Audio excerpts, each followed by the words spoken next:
So the topic that we're going to be covering for lunch today is contemplating the warrior caste, and sort of looking at the effect that transitioning from a conscription-era force to an all-volunteer force has had on civil-military relations and who actually chooses to serve in the military. Just a few things that we'll go through.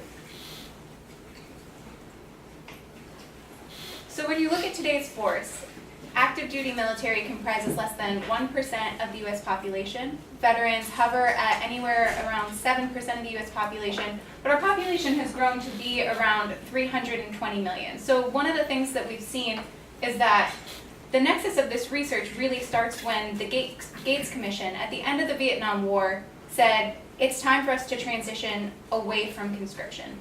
It's not working, we don't think it's what yields us the strongest military force, and we're going to transition to an all-volunteer force. Now, this has been normal for the United States for the past 40 years. If you want to serve in the military, you choose to do so, but at that point, it was a really controversial decision. It was a 3 to 5 year long study, a very distinguished panel, and all of them came down on the side of, it's time for us to transition. Some notable flag officers came out and said, we'll never be able to recruit enough people, but this was actually proven false. We've been able to largely yield recruits every time we've needed them for the all-volunteer force. So on the one hand, what happened is we transitioned to a very professional force. We like to say about our military, we have the best fighting force in the world. That's sort of the catchphrase that you always hear, and I personally believe it to be true. We get an amazing cross-section of the American public to choose to serve in the military. There's sort of a narrative that likes to float around that you choose to go into the military if you don't have anything else to do. That's not true. They have a stringent recruiting system. Almost 70% of 18 to 24-year-olds are actually just basically ineligible for military service, be it because of physical shape, educational standards, drug, or any sort of altercations with the law are going to sort of keep you out of the military. So it really is an impressive cross-section of American youth who choose to join, but there aren't that many who are eligible, only about 30%. And then within that, we have a much smaller subset who have propensity to serve, or who show really any interest in joining the military. So one of the things that we've seen is, even though the all-volunteer force has led to what's likely a much higher quality military, it has led to a self-selection dynamic that can be kind of problematic. We've seen some startling trends emerge over the past 40 years of the all-volunteer force. The people who volunteer are, by and large, male. We see almost 20% in the Air Force, which is the largest representative force that we have women in, and then we also see that most of them come from places where there's a history of service. So the South, the sort of big sky west is the term that the Center for Naval Analyses likes to use, but what they really mean is sort of anywhere that's in between the West and the Midwest. And so along with the growth of the population, when you see the small volunteer force, we're probably not going to change the size of the military. So who does choose to serve really does matter, because you can't sort of affect the dial on any of these particular dynamics by saying, well, let's just have a ton more people serve. It's not something that we necessarily want or need, and it's certainly not something that we can afford. So then, who is choosing to serve? In addition to being largely from the South and largely male, we've seen one particular trend emerge that I find particularly concerning, and not everyone agrees with me on that, but it's that a lot of the people who choose to serve in the military today have a familial history of service. So either a parent or a family member has served in the military. So we see in the chart on the left, almost or over 80% for each military service in 2015, any new recruit, so that's just looking at the enlisted population, had a family member with a history of military service. 80%. When you narrow that down to just look at parents, because family member, they include aunts, uncles, cousins, parents, and grandparents, which may be skewing it just a little bit because of the leftover conscription-era force. When you look at parents, you're still seeing basically a quarter of the force is someone who has direct lineage from military service. So this phenomenon, not exclusive to the military by any means. There's a term called professional inheritance. You see it across numerous fields. If your parent was a lawyer, you're more likely to be a lawyer. If your parent was a doctor, you're more likely to be a doctor. This is certainly not exclusive to the military by any means. And it's not necessarily something that has to be a bad thing. And so one of the things that we've seen is there's a lot of rhetoric surrounding this that says this happens in every field. Why does it matter for the military? And my basic argument, and Sue can weigh in here as well, is that this matters for the military because these are the young men and women who we are sending overseas. We're asking them to use force on behalf of our democracy, and not many of us really know them anymore because we've kept them isolated within this small community of those who serve in the military and their family members and their community members. And that's where some of the geographic dynamics that I've discussed come into play. Because even for those who don't fit into that 25% that may have a parent that served, a lot of them are coming from the same regions, they're living around military bases, so they're the ones who are generally exposed to military service, and it's the same families and the same communities who are raising their right hand and volunteering to serve over and over. So one of the ways that this phenomenon has sort of affected civil-military relations and the American public is with how many people in the population have a family member who served. So we can see for the different age groups, so in case the text is too small, this is percentage of Americans with immediate family ties to the military by age. This is research collected by Pew Research Center. For 18 to 29-year-olds, we're hovering at about a third of the population. For 30 to 49, we're at about 57%. But above that, we see we're well over 70%, closer to 80%. So you can see sort of the effect of World War II, of Vietnam, of the conscription-era force on how many people had a family member who served. So as this is decreasing, and we're seeing the military sort of narrow itself geographically, both from self-selection dynamics and also from the effects of things like the BRAC, the base realignment and closure, which has narrowed the number of military bases in the continental United States to places where you generally have the space and the infrastructure and good flying weather in the case of the Air Force. It also happens to coincide with the geographic regions where we have a lot of recruits coming from.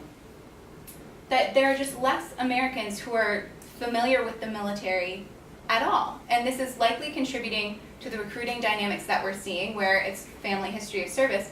But I also think we have to widen the aperture and look more broadly at how this lack of familiarity and insularity of service is contributing to our national dialogue surrounding the military and our national dialogue surrounding the use of force. So this is from the Harvard Institute of Politics does a poll of youth age 18 to 29 every year to sort of take their pulse on various issues. And within the politics section in 2015, if you can sort of take yourself back there, this is when ISIS was blazing across Iraq. There was a lot of concern as to how we would arrest this, what would happen, how far were they going to expand. Did they have a real chance to establish a caliphate? These were all sort of questions at the forefront of the American mind when this poll was given. And what they asked is, do you support or oppose the United States sending ground troops to participate in fighting ISIS? 18 to 29-year-olds largely said, absolutely. Strongly support and somewhat support is close to around 70%. But the chart on the left says, if the United States needed additional troops to combat the Islamic State, how likely would you be to serve? So again, taking ourselves back to this mindset, this was a very real military option. You were asked to weigh in as to whether or not the U.S. should put troops on the ground. And most people said, yes, we should, but I am not willing to be a part of it. And I think that that's a really interesting data point because it shows that what's really happening is there's not much consideration of the realities of military service and the realities of what it means to deploy people and to put people on the ground, even within the context of a threat to the United States. So I'm sort of positing that I guess the warrior caste has contributed to a system where we really see that the feedback loop is broken. Both within the broader public, there's not a whole lot of accountability as to how we choose to use force because not a lot of people know someone or really feel the effects of how we're deploying people these days. And then we also see that narrow geographic footprint coming back again when you think of it through the lens of congressional support for these things. We haven't had a renewed authorization for the use of military force since the early 2000s. We also have fewer and fewer congressional districts that have any sort of military constituency or bases in their district that would incentivize them really being held to task on this, because there are not a lot of citizens in the United States who are familiar with or engaged with how we're using military force.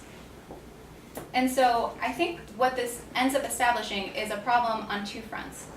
I think we're going to see recruiting and retention issues because we've so narrowed the funnel of people who are aware of and familiar with military service that we're going to struggle to meet the baseline threshold of who we're recruiting. We've seen it's only going to come from certain areas of the country, and that's where we send our recruiters because that's where it's easiest to recruit.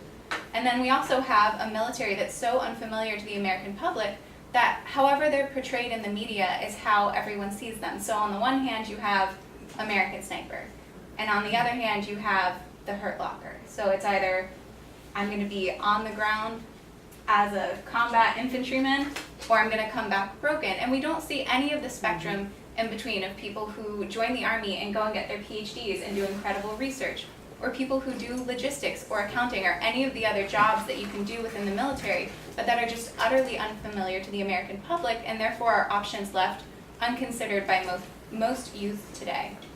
And then second, the use of force decisions, and I think this is where Sue can weigh in a little bit more, but we have a disengaged public that is really unaware of where we're deployed. They don't know anyone in the military. They don't have a family member in the military. We just saw 4 young men who were lost in Niger. Most people, I don't think, really realize that there are any operations going on in Africa. And so I think we have blood and treasure being spent on behalf of the American people, and an American people that's largely traded sort of respect for the military and for the ability to be ignorant about how it's being used. They're the most revered organization in the United States today, far and above the Supreme Court, far and above Congress, certainly. But we see 70 to 80% Gallup approval ratings and trust in the military, at the same time as we see people who say, okay, but then just let them go do it. And so I think that that is something that we need to grapple with when we think about who we recruit, who we retain, and how that footprint really affects how the United States chooses to use force. With that, I'll Sure. So thank you very much. So before we talk about the problem of data, because nothing is more exciting during lunch after a heavy meal than talking about data, I'd like to do a couple of things first. For those of you who may have seen the article on deconstructing the warrior caste that we did out of NDU in July, you'll note that I was the co-author. My co-author, Brett Swaney, is here in the audience, so I wanted to say thank you for Brett for coming over here today. Now, I want you to be kind to Brett because he's a graduate student at SAIS. That having been said, we are going to continue to do this work, and we're going to continue to work on gathering longitudinal data for military and elite opinion, because frankly, it is a huge gap in the literature right now. So, and I have a promise from the Director of Research at National Defense University that we will continue to gather this. So hopefully we will be able to become a repository of data and statistics for people like Amy to be able to use as they do research on this thing. So I'd like to say a couple of things to emphasize some of the points that you make. First of all, I am a living exemplar of what you just described. Both of my grandfathers were World War II veterans. My father was a 1962 graduate of the United States Military Academy who served for more than 30 years. I married an infantry officer.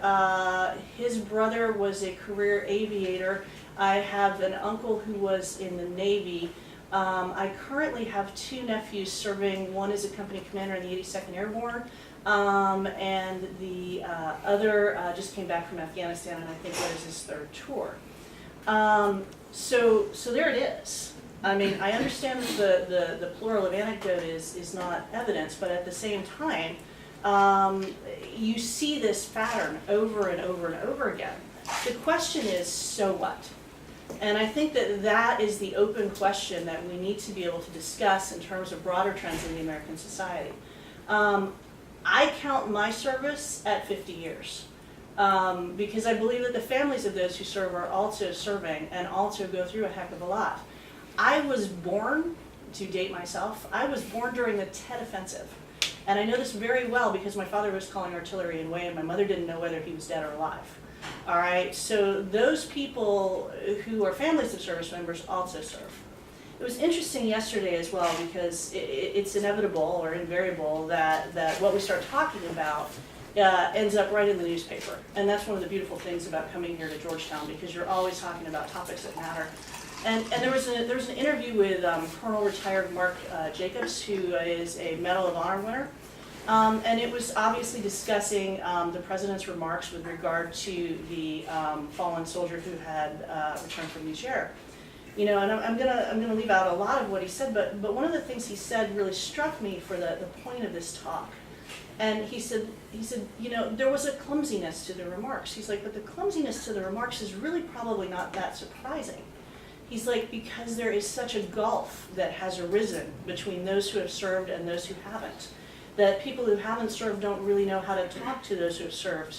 He's like, in all of my years, I have just seen the two groups getting further and further apart, to the point where you end up with a situation like this because nobody knows how to talk to one another, not because there was malice or forethought associated with any of the commentary. And coming from someone like Colonel Jacobs, I thought, you know, that's really an interesting point to put in there. So starting to ease into data just a little bit. I want to also make a couple of points with regard to what Amy was saying. At NDU last year, we did a survey of 278, I call them senior military elite officers, because they were in the rank of 05, but not that many, lieutenant colonel, pardon me, not that many, but predominantly colonels and brigadier generals. So these are people who are running the force. Okay, and even more, because they were students at the National War College, students at the Eisenhower School, these are people who are comprising what is going to be the leadership of the United States military in the next 20 years. All right, I was astonished by what I found in terms of demography. I mean, I knew it was going to be kind of homogenous. I didn't expect for the level of homogeneity that I noted. So my respondents were 94% male, 89% Caucasian, and 95% Christian. Okay, so given that these students are those who are attending the resident programs at NDU, this is a foreshadowing of the composition of those who will lead the military in the coming decades. All right, so we talk about diversity, and the United States Army has been, or excuse me, the United States military has been working very, very hard on diversity. That having been said, at the leadership levels, we are not an incredibly diverse force. All right, I think that then goes back to propensity to serve and the issues of the volunteer force. One thing that we did not see at NDU that Amy rightly brings up was the geographic homogeneity. And I think the reason we didn't see the geographic homogeneity is because we had more than 40% who had gone to one of the military academies. And the military academies make sure that everybody's been dispersed all over. So that was very, very interesting to me. Let's see, what have we got? Okay, so we wanted to take a look at beliefs and political attitudes. So my boss said, yeah, okay, you can do that if you want to. But it would be interesting to get data from a bigger set of people than just going to National Defense University, because the ends are going to be incredibly small. So I went to the Defense Data Management Center over the Pentagon, and I said, hey, I would like to do a rather large survey on this with, you know, ends of thousands. And basically, it was as though I had walked in radioactively contaminated. Okay, because we were in the middle of an election cycle. I'm asking people about whether or not they're going to vote Republican or whether or not they're going to vote Democrat, how what their leanings on the use of force are, and basically now I'm starting to impinge upon whether or not they're being in some way shepherded into voting in a particular direction. We don't want to get anywhere near it, you know, but it's interesting because there is really no good time to ask these surveys. Okay, so what did I find out? Major previous efforts that are cited in many documents are not that big, okay? There have been 4 previous significant studies. We have Holstein and Rosenau, who did the Foreign Policy Leadership Project from 1976 to 1996. Widely cited, the N on that study was 300 because they had trouble getting data, all right? Fever and Cohen's Triangle Study, that one is hugely cited, 1998, 1999. The N is 1,000, okay? Yeah, but it's a highly skewed. Yes. A lot of students. A lot of ROTC students. Oh, cadets. yes. Yeah, Oh, yeah. yes. It's a lousy sample. We're going to go there, but yes, but we cite all of this all the time. Yeah. But these are really, really tiny samples of very particular populations, which are being used to replicate, military beliefs and military leanings all over the place. So we've got Jason Dempsey in 2004 who did a citizen and service survey. His was an N of over 1,000, and the interesting thing about Jason's survey was that it's the only one that actually included NCO leadership in here. So when you look at what those surveys are doing, he's the only one that isn't looking at the officer population. And then another Georgetown doctorate, Heidi Urban, she did the civil military relations in a time of war as her dissertation work in 2009. She did lieutenants through 06s. She had an N of over 4,200, but still, at the same time, when you have a military population that is in the millions, you are not looking necessarily at how representative is the data that you're going to get. So we did the best with what we had, and we recognized that there are limitations associated with what Brett and I had to work with. So all of the questions that we worked with came from Heidi's 2009 survey. We wanted to start being able to do cross comparisons and longitudinal data. At the same time, many of Heidi's questions were taken from the Cone and Fever work. So you're starting to be able to pull. However, you don't exactly have exactly the same population, so there's limitations you could do with the cross comparison. That having been said, what we have permission to do now, starting this year, is we are going to do this survey annually at NDU. We also have permission right now from the United States Military Academy. We're going to do the survey among the sophomores at the United States Military Academy. And I'm hoping that perhaps we'll see a bandwagon effect. And although if you are doing joint surveys, you have to get the Department of Defense's permission. If every institution is doing their own survey, they have the ability to do it on their own, and then we have complete ability to amalgamate data. So I have a thought process here that over time we'll be able to get better data and use it. So what is the data saying? What are we looking at? As I said, I think I got to bullet number 1. I got to bullet number 2 too. Okay, so our N is actually pretty small, but at the same time, military elites at NDU lean Republican. That's not shocking, okay? What was interesting to me was that there were more people who said that they were independent in this particular survey. Many more people who said they were independent in this particular survey than had registered as independents previously. Now, this was done in November, December of last year, so there could in fact have been some relatively important crossover effects from the election. We'll see if it goes that way. The other thing that I noted was that women had a much greater propensity to say that they were liberal or Democrat than the men did. The problem is I can't use that data because there just weren't enough women in the survey for me to say that there's any sort of statistically significant comparison associated with this. So as I said, we've committed to begin data and longitudinal collection. So there's another piece that came out here, and I warned Tom that I was going to talk about it, hopefully to start a riot in the room. And it's talking about the insularity of military education right now. So there's a sinusoidal wave. It rises and falls with regard to how many military personnel go to civilian school for fully funded graduate education. The nadir of this was probably about the mid-1990s. We're back there again. Okay, we're down at low numbers right now where we were in the mid-1990s, and there's a lot of reasons for this. But another thing that has happened over the course of probably the last 15 or 20 years is the National War College, all of the senior service colleges have become master's producing institutions in and of their own. Okay, so when you look at this, the senior officer educational profile looks great, right? I mean, these guys are smart. 88% have at least one master's degree. Probably half of them have 2 or more master's degrees. 15% of the flag officers had a terminal degree. However, if you unpack it, it starts to become an incredibly different picture. Okay, so only 22% of Army officers selected for Brigadier General between 2008 and 2016 have ever attended a full-time graduate education program.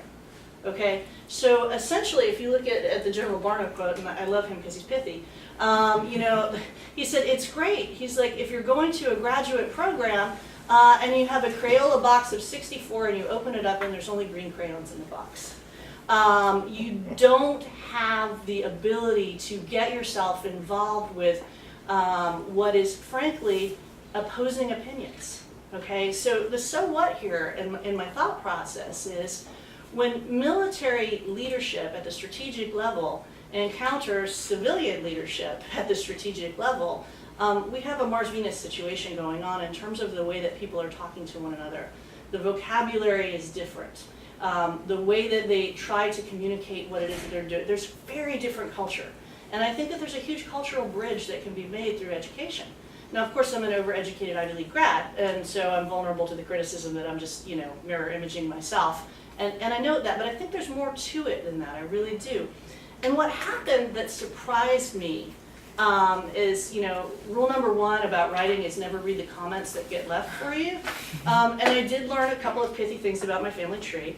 But beyond that, what really struck me was, so Amy and I were talking earlier. So Amy is not credible in the comments because she has never been a veteran.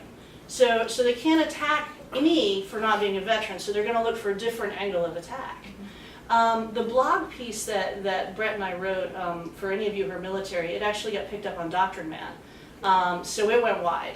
And we got a much larger sort of scattershot of people thinking about what it was they really thought. What struck me was that there was a virulent backlash, which was unanticipated for me, against my discussion of education and my discussion of the importance of civilian education.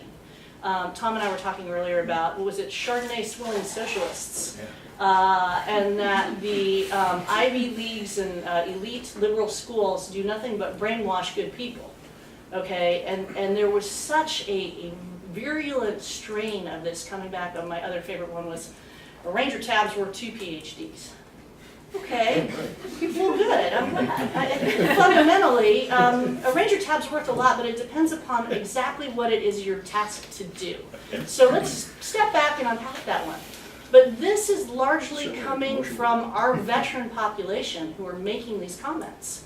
So to me, this is another aspect of the divide or the gap that we're seeing between the warrior caste and the civilian side of things. So with that, I think we should have a conversation. Go ahead.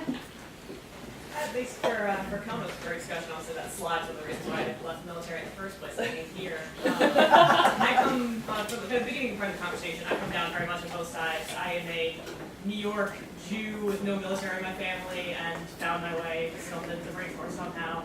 But at the same time, a lot of my Marines who had family who come from dual parents or one parent, uncles, that sort of thing, who were in the Marine Corps, tended to have more success, tended to stick around a lot longer. I think they were probably better prepared for big things. They knew what they were getting into. Less likely to get hoodwinked by recruiters or be sold some image of the Marine Corps that they were never going to get. So we've done any sort of qualitative study on those individuals, what their career trajectories end up like, compared to those who are coming from different backgrounds who are not coming from military families. I have not, but this is a good opportunity to point out that I am in no way saying that people who come from a military family lineage should not join the military. I just want other people considering it as well. I think you're absolutely right. They come into it knowing what they're going to get into. They're prepared for service. A lot of times that's the lifestyle that they choose. We actually see a Blue Star Families survey saw that actually 55% of spouses versus 50% of service members had family lineage as well. So I think we see a lot of people self-selecting into this, both military families and military service members. So this is not at all to say the warrior caste should not exist. It's that it shouldn't only be them, but I think that would be a really interesting study to see how those careers work out. I do know we have several case sort of anecdotal examples at this point of generations of flag officers. So that sort of points to the idea that if you come into it perhaps sometimes with a recognizable last name, or you happen to know someone who is a few levels above you who maybe grew up down the street, and so when it comes time for you to get that assignment as major and you see it and you're like, that might not be where I want to go or what I think is best. You're able to navigate the system, shall we say, a little bit more deftly than others. That's sort of a dynamic at play that we don't have a ton of data on, but I think would be really interesting, because one of the dynamics that we have seen within the Flag and General Officer Corps is when you actually look at the promotion and who is being selected, a lot of it seems to derive more from social network theory Patronage. than from any, yes, thank you. Say it. Patronage than from anything else. And I'm not convinced that this comes from a place of malice or malintent or anything like this, but one of the ways that you see flag officers selected, particularly past the 1-star level, is all of the other flag officers from their service go into the room, close the door, they have a list of the assignments, and they slot people in. Sort of like the way the Catholic Church selects the Pope. And that being said, what tends to happen in the room, to my understanding, though theoretically it's all off the record, is I know that guy, and hopefully gal, but not very many at this point. I trust him, let's put him here. Which is all well and good. We want it to be people who are trusted and respected, but it also does a real disservice to someone who's taken a career broadening assignment, perhaps outside of their particular service. We try to encourage joint service with Goldwater Nichols, but then it tends to come back and bite people depending on whether they were stationed at a combatant command versus at the headquarters in the Pentagon for their service. So I think there's a lot to be unpacked in terms of how family lineage and how sort of some of these longitudinal studies need to look at what type of strategic thought and what type of leaders we end up with at the top based on some of these dynamics at the bottom. I think in the opening comments, Dr. McNauer mentioned, if this is a concern, and I think that it is, at least to the degree that the American population is disengaged on security issues, but what do you do about it? I think either you can incentivize a different group of people to join the military, or you can force a different group of people to join the military. I think already we're offering such great incentives for military service. It's hard to imagine a reasonable dollar figure that's going to change this all that much. Yes. And when people talk about reintroducing the draft, I don't think anyone is really seriously proposing that. I mean, I think you have people who throw it out there as a thought experiment to drive some social issue. But what do you do about it? I mean, what is even a plausible approach to addressing this if you think this is a real problem? You want to go? I have some thoughts. I'm happy to hear your thoughts. Go ahead, go first, I'll go second. Okay. So I would agree with you that the draft is not politically feasible at all, and so it's sort of that conversation ends there for me. I also think that when you talk to people who did overlap with the draft, the conscription era force, they say, please no. This is not something we want to go back to. We have a really professional, talented force. And even things like felony waivers, which we had extensively about a decade ago, I mean, that did real damage. As we were transitioning, there were drug problems, there were discipline issues. It's not something that when you talk to sort of the senior leadership that did overlap that they have any interest in going back to, just from a how do we have the best fighting force, because that has to sort of be the end goal of all of this. So at least to my mind, one of the concrete steps we have to take doesn't really have anything to do with what we're incentivizing the public, but it's the way that we incentivize the military to recruit. I happen to be of the opinion that the avocado toast millennial loving generation that I'm a part of is very service minded. They're looking for opportunities to serve. So I think the military needs to do a better job of extending their footprint to places where people really don't have any exposure to the military, because that's one of the things that we've seen. Veterans are far stronger influencers than anyone else, but you have to actually meet a veteran for them to have the opportunity to influence you to serve. And so recruiting command faces the same issues that the rest of the military does. They have a finite amount of resources and they have numerical goals to hit. I think that if this is something that we care about shifting the dial on, what needs to happen is we need to be willing to accept sometimes fewer numbers in order to get maybe diversity across every spectrum, whether it's socioeconomic, whether it's geographic, whether it's gender, whether it's racial, although the military as a whole is actually racially diverse, but there's a skewed sample when you look at enlisted versus the officer corps. And so one of the things that you need to do is you need to go to places like New York City, like Boston, go to the Northeast and be willing to say, we're going to recruit fewer people, but it's more important to us to recruit people in a place where they will be able to go back to Concord, Massachusetts and recruit other people to come and serve, and that's how you're gonna sort of slowly but surely fix this over the long term. But over the short term, I think it's gonna be painful for a military that already struggles to hit the recruiting targets when you look at services specifically like the Army. Could I make one follow-up comment? Absolutely, yeah. And it kind of goes to Dr. Bryant's comments about at least a certain segment of the military's view of the Ivy League. So I grew up in a blue state suburb without a history of military service. My high school tried to remove recruiters from the high school because they were a dangerous influence. They're coming to brainwash our kids. I went to an Ivy League university. While I was there, the fact that they voted to remove ROTC from campus because they considered us to be knuckle draggers who hated gay people. Yeah. So, I mean, there really is in some of these places, if you talk about a New York or a San Francisco, even in San Francisco, which in many ways has a great tradition as a Navy town, but, you know, the idea that the elites in those cities are going to embrace military service as a career path for their own children, Right. that's a tough sell. So, I mean, so there's a lot of prejudice both ways in that culture war. Absolutely, and I think media portrayal is sort of another area where we could do a better job with the military, and that would help not only the national dialogue, but also in homes where you're maybe not going to have a lot of connectivity to the military. It would help you say, okay, it's not the end of the world if my child comes home and says, I might be interested in doing this. I might want to apply to West Point. I might want to apply to Annapolis. Yeah, it's interesting. I wrote down about 5 different things as you were speaking, and I'm not quite sure where to begin.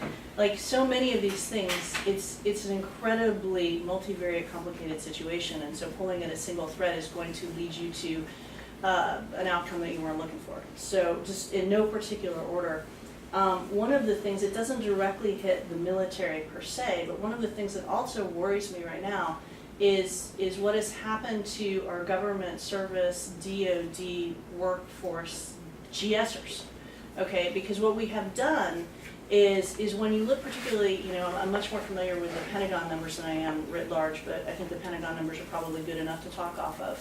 You know, you have people who have, because of veterans' preferences, are now second careerers who are military, you know, military people. And I've actually had people from this program, as well as programs at SICE and other places, who say, you know, I would like to get into government service, but I can't break in because I have never served, and so I don't have a veterans preference, and so there's just really kind of no chance that I'm going to be able to get in there.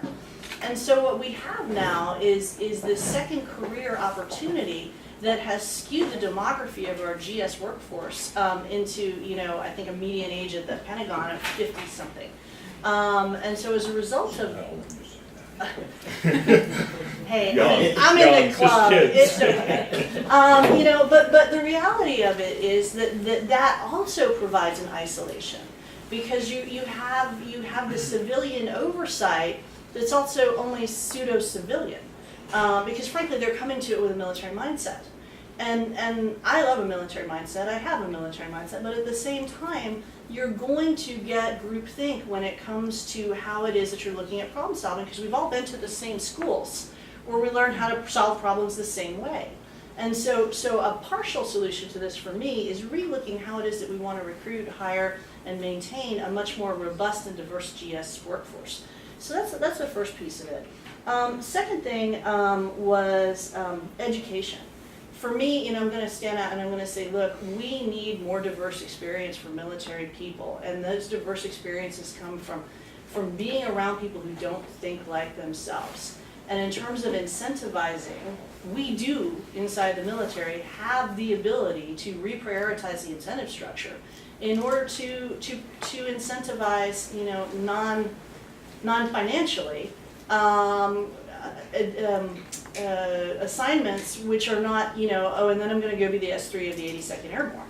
Or, you know, okay, I got it, I understand. I want you to do that, but I also want you to be more broadly educated, and I want you to be more broadly thinking, because the other piece of it is, you know, I was on an Ivy League campus in the 90s when Don't Ask, Don't Tell was throwing ROTC off campus. You know, I was the, you know, sole voice of no, but wait, we're not all baby killers. The reality of it is, I think right now we also have a massive opportunity because I've seen this change in the last 20 years. I think the Vietnam hangover has finally started to go away, and that we have a very different view of the way that we view military service in the country. And so what's really struck me is, I mean, Georgetown has an amazing Veterans Association here. Yale has an amazing Veterans Association. And there are a lot of opportunities to bring non-standard students onto campuses like that in the Ivy League, and I've seen more and more Ivy League schools embracing that. So I think that that's a really good thing. The other piece of it, talking to several generals who run public affairs, it's very interesting because everybody has the same desire to break out of a mold. You bring up the Hurt Locker, you bring up, American Sniper.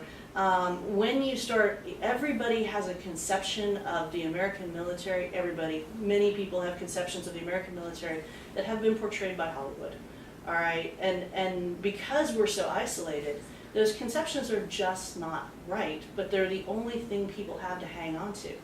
How do you do more outreach in ways that matter, and talk more about service? And so for me, a lot of this falls disproportionately, in my estimation, upon the Reserve and National Guard, because the Reserve and National Guard are in fact in everybody's communities, and they are, we have the story of the American Army is a story of two different services. You have the professional service and then you have the citizen soldier service. We still have that strand of citizen soldiers out there, and I think that it behooves them.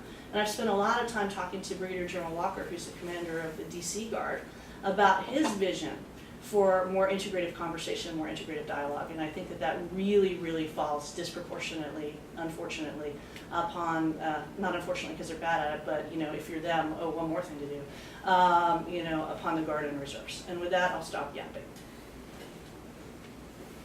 Mike. Oh, yeah, go ahead, Tom. I ask students, I'll say mine. Yeah, please. Speak up. Can you speak louder, stand maybe, and yell? Yeah, I was wondering if either of you could speak to, once people decide to sign up, what across the board, across services, what the retention rate is, and if there's Retention. Yeah, I can't really talk. No. No, I'm sorry. I'm not qualified to talk on it. I'd be giving you What was the anecdotes. question again? Retention rates. Retention rate. The services approach this differently. I mean, the Army. That's true. The Marine Corps deliberately atrophies the people Marine Corps after one almost term of looks like a service. draft-based force. A lot of people come in and then they go over and they lobby on Capitol Hill for the rest of their lives, right? The Army intentionally thought of the volunteer force. Okay, we can retain people and train them to be real professionals on very sophisticated equipment. So I think the Army's pyramid for retention looks a lot more even. And there are so it's two a sort service of- choice to some extent. There are two sort of aspects to retention, which is who wants to stay in and who is not asked to stay in. So you kind of have to look at both. Yeah, the other thing too with regard to retention is retirement. And the fact is, I believe, 80% of military service under the old retirement never received any benefits within retirement. And so there's this kind of odd hump associated with the retention. You either get out early or you stay in the whole way. And so there has been some significant changes, or at least attempts at changes, with regard to modifying the retirement structure so that it's more competitive industry standard and a higher percentage of service members get retirement benefits. And I think it's going to be interesting to see what that does to long-term retention and the desire to stay. Hey, if it's not a massive financial hit to leave at 17 as opposed to 20, or leave at 15, you would never leave at 15. Why would you leave at 15? You've only got 5 more years, and then you got 50% for the rest of your life. So as that retirement package changes, I also think that we're going to have to see significant changes in how we look at retention. I think some have argued that the professional force is kind of, the danger is that it can become just an arm of the executive to execute foreign policy. There were some things put in place like mandatory deployment of the National Guard reserves that were supposed to circumvent that. but we're using a lot of contractors instead of the reserves, and I think the warrior caste piece kind of exacerbates the problem. So I was wondering if you think that is a problem, and if so, what can fix it? You want me? You want to go? You can start. Okay. It's funny that you bring up the contractors, and it's interesting because this is a massive financial calculation no matter how you look at it. And so just to throw out a couple of statistics, because I seem to be the data person today.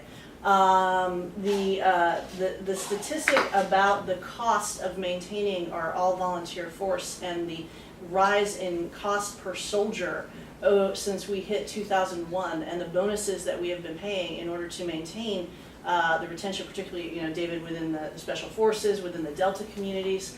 Which we're short 40 operational detachments right now. Yeah. Recruiting is way down. Yeah, I mean, you can't pay enough for some of these guys. So where are you getting it from? Well, in some ways, we actually have a circumvention of the draft, and that we have an expansibility based upon our ability to hire contractors. And that expansibility based on our ability to hire contractors. Well, contractors. When's the last time you heard about a contractor death? When's the last time you basically did a wounded warrior project for contractors?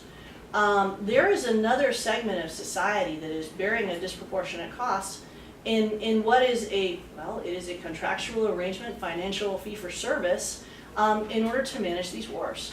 And so that is a new wrinkle in the way that we're managing things. So do I have concerns associated with use of force decisions, and those use of force decisions getting easier because the number of affected? I believe the in contention quote from the President of the United States was, well, he knew what he signed up for. Okay, so President Trump disputes that contention, but that is the in contention quote, and I thought that quote itself was incredibly telling, as opposed to use of force decisions. So with that, I'll pass it to you. Yeah, I will add to that because there's actually some Pew Research Center data that I can sort of dig up from a few years back that more or less echoed the president's quote. Like, it wasn't quite as harsh, but it sort of said, we pay the military and they have a significant set of benefits.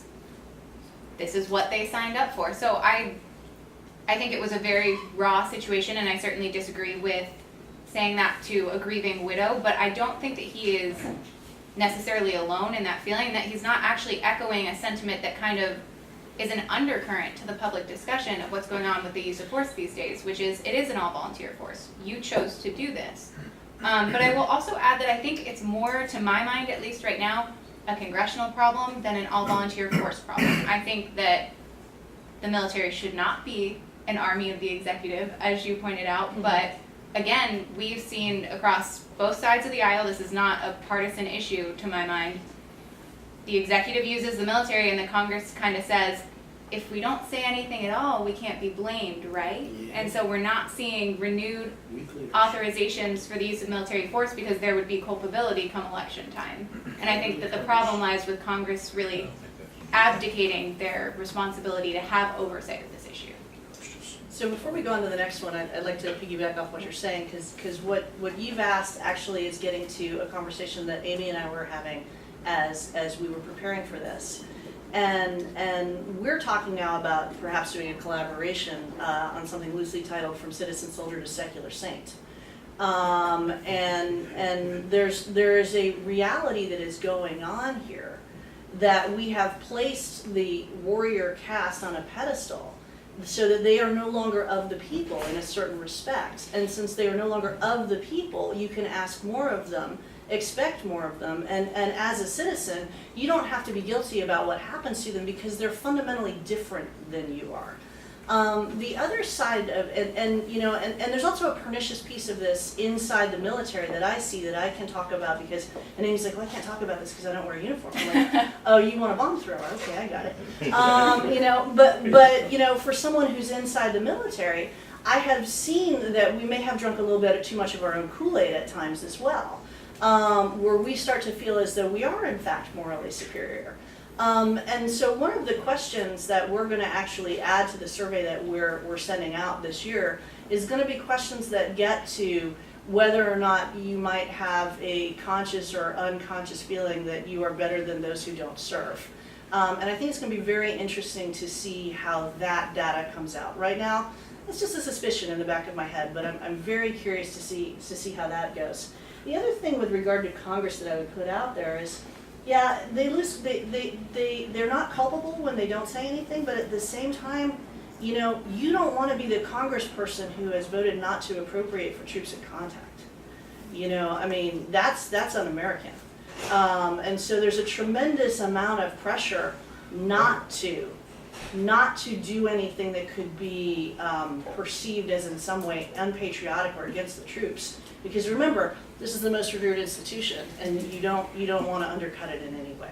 Yeah, and I will quickly add to your point about the superiority complex that may or may not exist within the all-volunteer force. One of the sort of anecdotal dynamics that I've been having a lot of conversations surrounding is the frustration with the thank you for your service culture. Oh yeah. All the veterans I know are like, please stop thanking me for my service and pay attention to how we're being used and maybe Yes. try and do something about it, which I think is admirable and laudable, although that's still anecdotal at this point. But then we run into an issue because you don't want to be thanked for your service. You want people to engage with this.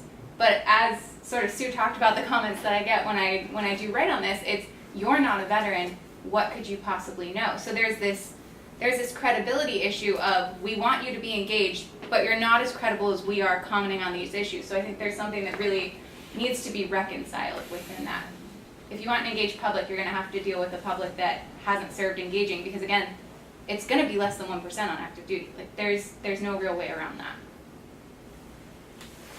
So I was actually just going to bring up that piece, and thank you for your service mentality. And I'm wondering if either of you think that, to what extent does the sort of honoring veterans or active service members at, sports games and other sort of large public settings, if any, does that, to what extent does that impact this divide between the civilian and military corps? So we're gonna go Colin Kaepernick now? I know that was a little bit of a pointed question. Or Nate Boyer. Because that's the thing, Yes, that's exactly. Yeah. in addition to those movies, that's the exposure that a lot of civilians have to the military, and that's kind of a limited for them. So I was curious if you think that has any impact. I'm going to speak from personal experience to your thank you for your service culture question. Then I'm going to try and take a stab at an incredibly difficult question that you just asked there. I have been thanked for my service, I don't know how many times. Probably understandably, my reaction to it comes from the thanker. It really depends because there have been times when, I've been standing in an airport in uniform and I've just had a really bad day and somebody who is completely, for whatever reason, totally unexpected to me, walks up and says, just thank you so much for what it is that you've done. And I'm like, well, somebody does love me, and I take that as a very genuine, thanks. On the other side of it, there are times, and I'm going to be rude here, but there are times, particularly on Capitol Hill, when I walk around in uniform, and it's almost like there's some sort of like religious speech that says, thank you for your service, and a pleasant day to you too, good man. It's an automatic perfunctory, stop it. You're not actually thinking about what it is that you're saying. And that starts to drive me crazy because this is something that I feel that I should say. It is not something that I feel anything beyond the fact that I should say it. And there has been I have had incredibly disparate reactions to that particular phrase. Going to the NFL. You end up quoting the weirdest people in these talks. So I think it's going to be Bob Costas, who was talking about the fact that this NFL imbroglio has brought to the forefront the fact that the only way to serve and that the only way to be a hero is to serve in the military. And I thought that was an incredibly obvious point that we seem to have lost in all of this. And that there are so many ways to serve that do not require putting on a uniform. I mean, you know, I had a friend graduate here who went to do Jesuit Volunteer Corps in Nicaragua for a year. You know, I mean, there's so many ways to serve your country, and there's so many ways to serve your fellow man that do not need to be the perfunctory uniform, thank you for your service. And so I feel like we have lost the forest for the tree here. Yeah, I mean, I've written a little bit on this, and I think where I come down is just, it was frustrating to see the military be co-opted in this discussion. This is offensive to the military, which is clearly some bloc that only has one opinion, and you are offending them by doing this. Like, no, veterans are people too. I have a lot of friends in the military who support peaceful protests, which is what they believe happened in the NFL. I had plenty of friends in the military who were posting Facebooks that said, I serve, I stand. You know, they come down on both sides because the military is a disparate organization full of people with different opinions. But again, this sort of highlights we're so disconnected from the military as a society that someone's able to say, like, that's offensive to the military, and civilians look to their left and right and they go, oh, really sorry, didn't want to offend them, they do great things, I really admire them, I clearly don't know. And so I think it's sort of endemic of that problem. Yeah, we've been othered. Yeah. Yeah. Yeah. Are there other countries that we can look to that have written literature about this, that experience the phenomenon of the warrior caste? And I know that it's going to be hard to extrapolate. Okay, why are we laughing? Because all of a sudden I had an image of the Pakistani military in my head. Well, but you know, I mean, there are other countries that I'm sure they have to experience some kind of similar problems, and they have to be trying to solve some kind of problems that are like the ones we're solving. So, is there any kind of literature out there that we can look to, or is this entirely American? My answers are going to be fully anecdotal. As are mine. I can't, in terms of literature review, talk to you about that with any credibility, honestly. I think because of the size of the United States, it makes it really difficult. So you could look at some of our military is a really unique institution in terms of how much money we spend on it, and also it's 1% of our population. So you look at sort of some of the places in Europe, you're just not going to get necessarily the same dynamic, I don't think. But again, talking off the cuff here. So if anyone wants to prove me wrong, feel free. Well, you know, I can do an interesting anecdote. We'll see if the anecdote dance is worth it. You know, so it was interesting because I served NATO headquarters at ISAF 2006 in Afghanistan. And I would go over to the American headquarters at Camp Eggers, and I would pick up the any soldier boxes. Because we would get the American headquarters would become, at that point, completely overrun with this outpouring for the troops of boxes that had been put together by churches and Girl Scout troops and Boy Scout troops. And literally, I remember one day we were feeling a little silly, we made a fort out of them. Because there were so many of them. And I mean, this is a true outpouring. This is an act. It's more than saying, you know, thank you for your service. And so I went over and I just sort of filled up a truck because they were kind of overwhelming, the guys over in the J5 on the American side, and I brought them over to the J5 on the NATO side. And this precipitated a conversation like none that I had ever anticipated. Because only in the United States was this a phenomenon. And it was a discussion from the British soldiers about the fact that they wouldn't wear uniforms in the tube because of the way that they would be treated. There was a whole conversation about bad health care, you know, and it kind of just went around the room, you know, from NATO members just talking about how the Americans view their military so much differently than the remainder of the NATO countries. And again, it was an anecdote, but it left a very strong impression on me about the fact that this isn't all bad news. You know, I mean, there's some really good news in here as well. So I know I didn't answer your question, but it's what came into my head besides the Pakistani military. Shauna, this gentleman has been waiting for a really long time. And I would be remiss if I didn't point out that Andrew shaped a lot of my thinking on this and co-authored with me on several pieces sort of surrounding congressional right. application Feel like responsibility. That's No setting me pressure. up for failure. So I'll key you in on a debate I've been having with myself recently.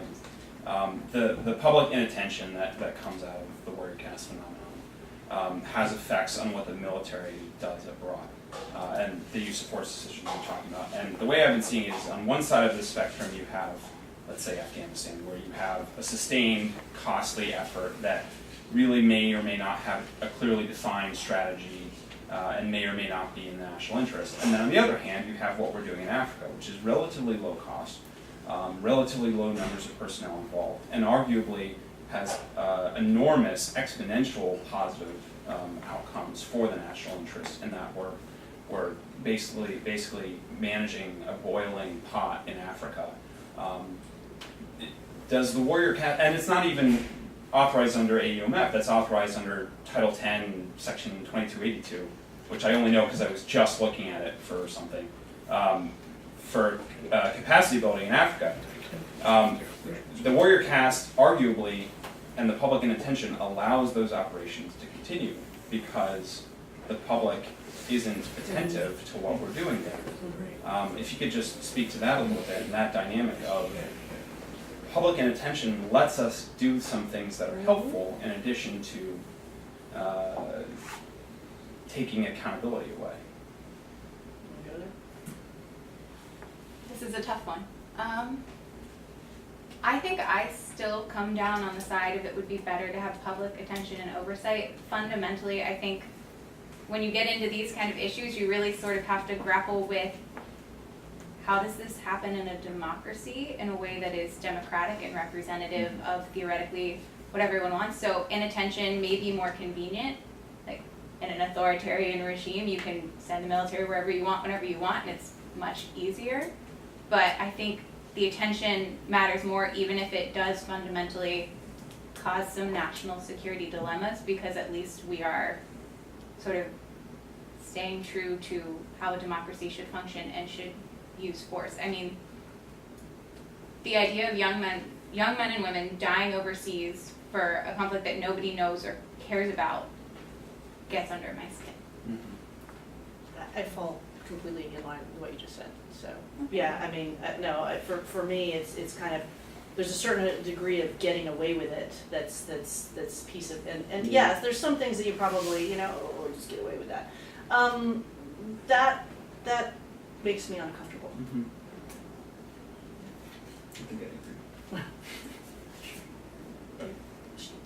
Shauna actually Yeah, made your go hand. ahead, Did you have one? So just briefly, I don't know if you'll be able to answer this if you have this data, but looking at the one slide where you showed the statistics on, people's feelings of thank you for your service, but yet they're not willing to be the ones to go out there and do the job, kind of begs the question of how sincere that gratitude might actually be. But do you have any information on how that might also apply to, say, law enforcement, how they're viewed? I mean, it's the only other entity I can think of that would be similar in nature and danger to oneself. As a military, what percentage of the population do they represent? How broad is their diversity there? I know that's a little different because usually you join the police force in your hometown. However, what are the views on, yes, I'm willing to go join the police force if this is going to improve overall security within my community, etc. I don't know if you have any information on that or I don't. have seen anything. I can only go anecdotes. Yeah, two comments and then a question. First, I was thanked for my service in Vietnam for the first time 3 years ago. Wow. Because, when you got back from Vietnam, people threw things at you, so you lost your uniform at the airport and you got out of there. And so if you want a society engaged with its military, Yes. 1970 was a big year for that. Yes. If you want a gap between the military and at least some chunks of American society, pretty big back then. Second point, on the kind of the moral smugness, you probably both read Tom Ricks's Atlantic article from 1996. He's the guy that really kind of surfaced this issue. And it was, one, these are all Republicans I'm talking to, and two, they really feel much superior to the rest of America. Okay. Now, to get to my question, your title is the Volunteer Armed Force and the Warrior Caste, which blames this sort of on the volunteer force. The draft army was not socially representative, right? That's true as well. Future presidents somehow managed to get out of it, all of them, right? The last veteran we had was George H.W. Bush. Everybody else either was too young, Obama, or managed to find a way to avoid getting in serious military service. I don't even know that it was geographically represented. It was so easy for rich white guys to sort of avoid the draft, right? Mm-hmm. So so I wouldn't say that the volunteer army changed the sociology as much as you suggest. I think, blame it on two things. One, the incredibly small percentage of American society. I don't think you can solve the problem of integrating the military into American society when the military is 0.4% of the population. And I think that's happening in Europe too, as militaries become smaller as a percentage of the population, they do have this same problem. So part of it is just the shrinking military, the expanding population, nothing to do with the switch from the draft to the volunteer force. The other is simply the slow, steady passing away of World War II. Yes. I mean, you know, in the 50s, 60s, you just had these people. Some of them for better and for worse, but you had them. They're gone. And we'll maybe have a hump with Iraq and Afghanistan, I'm not sure. But you're just, I hope we never have that again, because it takes a world war with 8 million people mobilized. So it's not the volunteer army, and so much of it is just, it's cooked into the situation. A small military, the death of the veterans of the last really big war, and I don't see how you get around either of those very well. So yes. So it's interesting to me because if you were to take the entire continuum of United States history, you're going to find that what happened, with the World War II veterans is a massive anomaly in the broad swath of history. That having been said, there's a couple of things about the warrior caste right now that I think is slightly different. And again, I'm still searching in my own head for how much of a problem is this. It's an interesting idea, and it's not the fact that it is such a small percentage of the population. It is, and it's not entirely the fact that many of us are smug. There's this sort of separate but better piece that kind of bothers me about it, specifically when you start looking at, and one of the things that our survey tried very hard to avoid, but it's a whole different line of discussion, is the behavior of retired senior military officers. Okay, and so this is new, and this is different.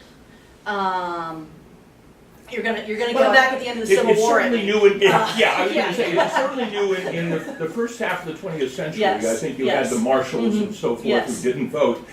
I'm not sure in the 1870s and 80s. As soon as I said that, I'm like, Tom's going to come back with the Reconstruction era.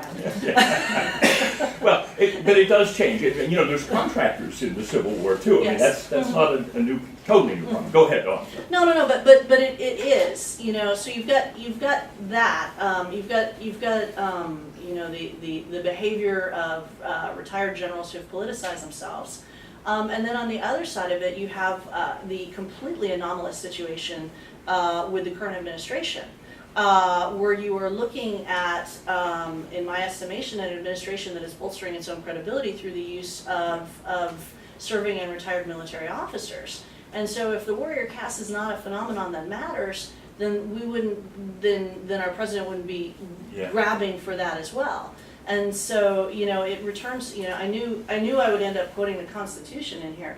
But, it returns to me, that when you look at the Federalist Papers, what is it, the largest threat to liberty is a large standing army, okay? And when you look at the Constitution, there's the idea that, we're gonna fund the Navy and raise armies. So we have come a long way from the founding ideals that brought us where it was that we were with the citizen soldiers and the small military. So yes, but it's twisted a little bit differently right now, is my estimation. Yeah, Dave.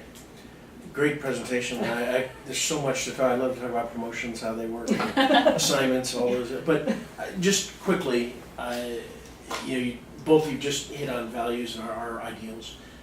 To me, the simple question is, how do we reassert civilian control of the military? I mean, that's really, and I'd love to see in your surveys, if you ask people, do you believe in civilian control of the military, and how is that exercised? Yes. And I think you're correct, our cowardly Congress, AUMF, I mean, there's a lot of problems with that, but I think how do you reassert civilian control of the military? And of course, for us, in the veterans and people in the military, and our hubris, just read Supreme Command, and how superior civilian leaders have been over military leaders. So you don't have to serve to have civilian control of the military or to have credibility. You don't need to serve to have that credibility.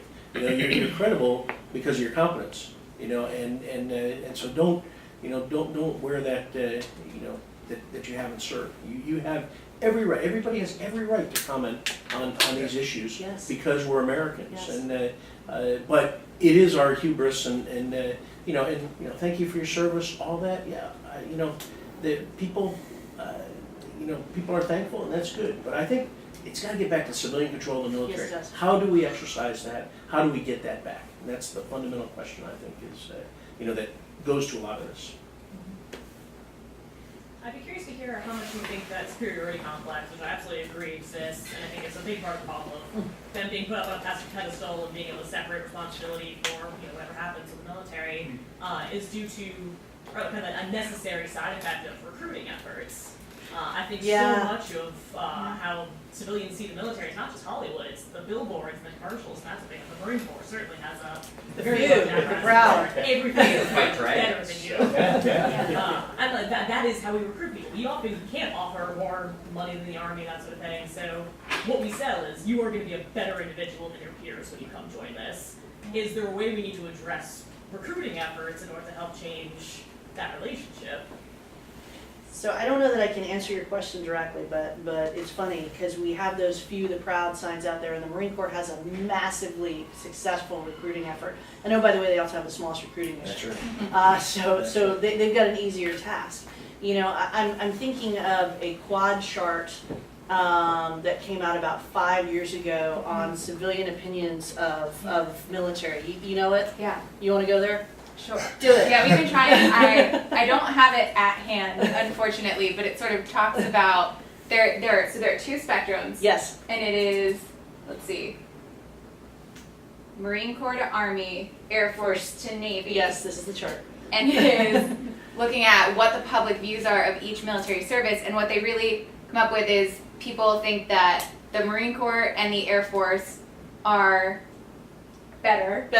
There's no other word for it. They think that they're better, and then you go down the spectrum to the Navy and the Army, and I think we see sort of that we're lesser humans in the Army than the average American. I think the Army has done a less adept job at bolstering their reputation than the Marine Corps. I think the Marine Corps has they have a cult of personality that is fearsome. I mean, and they're also much more politically savvy. They've been navigating Capitol Hill like pros since they got themselves written into law so that the Army couldn't do away with them in a way that the Army seems to never really have been able to navigate quite as well, but it has affected public perception, certainly. And I think you bring up a really good question, which is, are we able to recruit the all-volunteer force if any of the messages start becoming, well, some of us are mediocre too, But no better than you. But who says the founding fathers' attitude toward a standing army is gone? I mean, some of this, I think, is, remember, the Marine Corps is just an elite little force on ships that kills mutineers back in 1787. I think the Army and the American people still carry residual attitudes from 200 years ago. Yes. The past isn't dead, it's not even the past, as Faulkner said. I think it's still, some of that is there. Yeah, Brian. I'd be interested to hear what you've seen. How much is the all-volunteer force costing us that maybe what cost we wouldn't have to incur without the all-volunteer force? I mean, the cost of recruiting these multi-million-dollar ad campaigns that the Marine Corps runs very successfully, and other services less so. How much is that costing us? And then, are the funds that's being put into that being directed to the right places? And then, on sort of on a related note, how much responsibility should the press take for this? I mean, the question came up, how does this happen in a democratic society? But when was the last time any of us read a New York Times piece about the mission in Niger? and what these special forces are doing there and why, so that they could instigate some debate amongst the American people. I'm going to answer a slightly different question because I don't know exactly how much our recruiting efforts cost. However, I can talk about the cost of maintaining the military over the last 17 years and what those costs have looked like as they've expanded and what that has done overall, specifically to the Army, in terms of our ability to maintain readiness. So I think I'm on solid ground when I say that, you know, from 2001 to 2017, we've all gone up a rank in terms of cost in direct and indirect compensation. So it hasn't all been in the form of pay raises, but today I went on to Fort Myer to make sure that I had fully transferred my post 9/11 GI Bill benefits, which means that my son will be fully funded for college, a cost the American people are bearing. Thank you. Thank you for your service. Thank you yeah. for your service.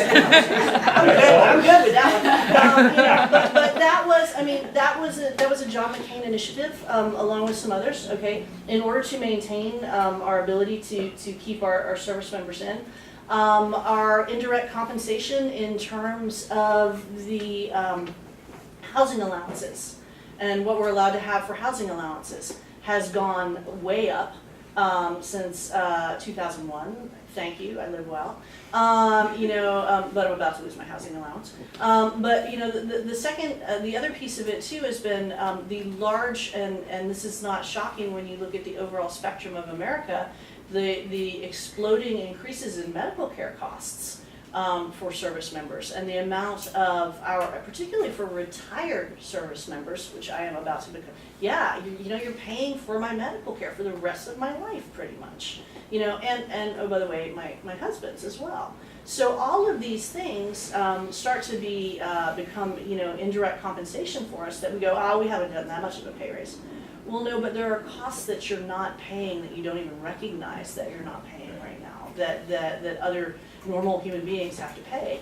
You know, TRICARE benefits, our military health insurance benefits, our co-pays haven't gone up in since the 1990s, I think? And if you're active duty, there are no 96, co-pays. Since 1996. Imagine your medical insurance copay having not gone up in more than 20 years. Yeah. You know, particularly in the face of Obamacare and what's going on with that. So all of these, what is the story here? The personnel costs are a specific part of the DoD budget, all right? And those are fixed costs. You can't do anything about them, all right? So what's happening right now, and when you talk about it in the Pentagon, you kind of have three big wheels.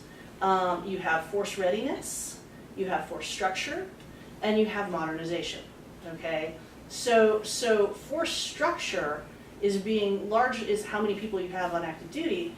You know, is starting to eat more and more and more and more and more because that structure for the same number of people, that same small number of people, is getting more and more expensive per person. And so what that's doing is that's eating into, well, do you want to not be, well, it's actually eating in disproportionately into our modernization budgets. But these costs have really substantial impacts as you look at the trajectory of the American military. So I didn't answer your question, but I think I gave you a good answer to something else that's kind of interesting. And do you want to try the reporter one, or do you want to add anything? Sure, absolutely. And the only thing that I'd add to that is I think one of the other sort of cost issues that we see with the all-volunteer force that with some strategic thought could be mitigated is it costs a lot to recruit new service members. Yes, absolutely. If we were better at force planning and how many service members we're going to need in each of our services over the long term, we wouldn't have to recruit the same people over and over and over. So the fluctuations you see with the Army are much more expensive than just getting the right number in the first time and keeping them in. And you also see that you have to grow people over 10, 20, 30, 40 years. So when you do it wrong or when you misestimate what you're going to need, you end up with sort of gaps in service at the major level or the lieutenant colonel level. And the anecdote everyone loves from this is when we first got into Iraq and Afghanistan, we did not have enough 04s and 05s. So everyone fleeted up really quickly. And that happened in Vietnam too. Yeah, absolutely. And that causes problems there too. So I think there are parts of this that can be mitigated by really taking a long-term strategic view, but that seems to be something that sort of in a bipartisan manner we've really struggled with. In terms of the responsibility of the press. one thing to that? Of course. Yeah, no, but you missed we are also competing against ourselves in a way that we never had to before. Mm-hmm. Because particularly when you look at soldiers with critical skills, hard to get skills, we're now contracting out. And so the contractors are paying obscene amounts of money. All right, so it takes you however many years to grow I don't know, David's in the room, so I'm just looking, special forces officer. Do I get out now? Or alternative, and by the way, if I get out now, I can go work for Triple Canopy, or I can go work for Blackwater, or I can go work for whatever, and they're going to pay me $400,000 a year, and so well, we don't want that to happen. You'll get fighter pilots. Yeah, Yeah. Millions of dollars. Yeah. So now all of a sudden we're actually, in terms of economics, we're racing ourselves. Because we're now having to up our bonuses in order to keep them on active duty, and then we're upping the number of, it's a bizarre circle. In which the taxpayer pays for both. Yes, and the taxpayer pays for both, and we're competing against ourselves in order to get those people. Yeah. To get to your second question, I think this is a difficult one to wrestle with because, yes, it would be great to see more reporting on what the military is doing around the world, but you do get into sort of the security issues of how much are you going to be able to really report and when. I mean, Army Special Forces were in Africa. Did we actually want that reported on in terms of their safety and security and things? So you sort of run into struggles there. And I do think that we saw a lot of great reporting come out of reporters who are embedded with our troops in Iraq and Afghanistan. And it's a matter of, for me, who's reading it. Mm-hmm. A lot of the really well-written stories of Sebastian Junger and everyone else in that, and I'm not going to be able to name all of them. I'm reading it. I'm really interested in this stuff. My buddies who are veterans are reading it, and we're starting a group text over what we agree with and disagree with. But I don't see a lot of people who aren't already interested in these issues sort of engaging with the press in that way. So I think that gets into a broader issue of, like, if we build it, who will come? Yeah. Just Ryan, when I teach my defense budget class, we talk about all the costs of people today. And everybody's instant reaction is, let's go back to a draft because people are cheap. But if you go back and read the Gates Commission, which is 70, 71, I mean the economic argument wasn't just what you pay; it was the social and economic cost of withdrawing tens of thousands of 18 to 26-year-old males from the population, and what that cost. So there's a social cost in there that has to be factored in. I think the biggest problem with the draft would be equity. I mean, the Army's recruiting about 60,000 a year now, probably. And remember, the Army's the only service that drafts. Everybody else benefits from draft-induced enlistments, right? Yes. So 60,000 people. And remember that the draft age cohort is now twice as big as it was 5 years ago, right? It's women as well as men. So it's about 24 million people, and you're going to take 60,000? How are you going to do that equitably? So the amendment to include women actually got voted down in Congress? Yeah, to include women in the draft, but to include women in the age cohort, the 18 to 26-year-old military age cohort is now roughly twice as big as it was. So the draft is actually a pretty complicated economic issue and also ethical issue, I honestly, this may be the better solution, even though it's not a good solution, because the draft would have so many problems associated with it. But I leave that to my class to debate. Yeah. So kind of touching on your previous question, I was in Germany when I was in high school as an exchange student, and my host brother at the time hit the age of 18, and lucky him, not only did he get his driver's license after paying thousands of dollars to take driver's training, he also had decided is he going to enlist in the military, in the German army, or is he going to go and do public service? And they have a variety of different things they can do. And that may be something, when we're talking about instilling a greater sense of service within the rest of society who may not be in military, because quite frankly, I'm sure we've all come across plenty of individuals that they have no business ever leading a soldier or anybody anywhere at any time, and God knows you don't want to give them a weapon, but you do want to instill in them the sense of sacrifice and duty to country and service, and that may be something we as a nation can look at instead of necessarily bringing back the draft is, okay, at the age of 18, regardless if you're male or female, you must decide, you're either gonna go this route or that route, and take it into account where that person's skill set lies. You know, they may be the greatest house painter or whatever, and they could go do great things for Habitat for Humanity, or they could be a, you know, paramedic or whatever, or they really may be the next whatever general officer for whatever branch of service they go into. So that's something else I think to consider. I would love nothing more than to see these types of conversations evolve into a discussion around national service versus military service. I would point people in the direction of the Franklin Project and the Aspen Institute, who've been putting in some really good thought on this for a couple of years. I think the questions really end up being, how do you pay for it and how do you do it? Because we've got a lot of service opportunities, but all of them are oversubscribed right now. Too many people want to teach for America. Too many people want to join AmeriCorps. So how do you sort of open up the aperture on service and make it a national service conversation, which I would like to hope would help foster a lot of the dialogues that at least I feel are missing with how we use the military. I just don't think you can force service though. Service has to be something you want to do. We can't Well, make the people- draft force. I know. But you know, if you want to have national service, you got 24 million people you got to employ for 2 years. So just cross that one Pay out. for that. This is where Tom Ricks and Larry Korb get when they say, yeah, we'd like a draft. Oh God, it would be terribly inequitable. I want everybody to serve. Okay, tell me how you're going to pay for that. Yeah, good luck with that. Look, this is one of the things I love about SSP. We could go on a long time, but this has been very enriching for me, I hope for you, and I want to thank our two speakers. And invite you back. Next year, after you've dug into this a little more, we'll get you back. Now, despite their close association with SSP, for some reason, they haven't gotten our little coin, right? So, here I never you did go. anything good. Amy. Now, I'm supposed to do this Very like that, much. right? Yeah. These weren't in the Army when I was in the Army. Yeah, there. Susan knows how to do this, right? Okay.